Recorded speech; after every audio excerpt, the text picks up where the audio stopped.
Dalam agenda reses perorangan masa persidangan 3 tahun 2023, anggota DPRD Palembang Dapil 3, M. Hidayat mengunjungi Yayasan IBA Palembang yang merupakan yayasan tertua di Dapil 3 dan sudah berdiri sejak tahun 1959.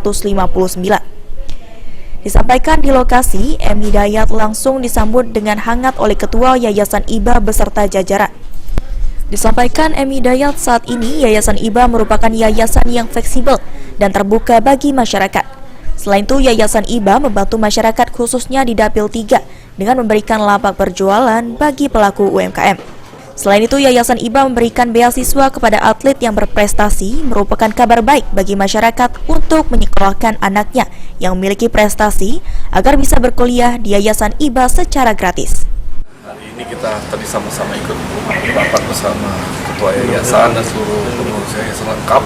Dan alhamdulillah memang Yayasan IBA ini sangat fleksibel dan terbuka untuk masyarakat di lingkungan. Karena beliau ternyata sudah dipesankan bahwa Yayasan IBA ini untuk membantu masyarakat yang ada di lingkungan. Ini luar biasa.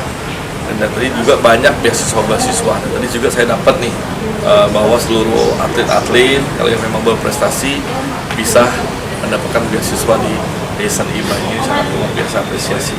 Dan kita lihat tadi bahwa di belakang ini memang tadi sudah dipaparkan juga bahwa ada kerjasama dengan UMKM.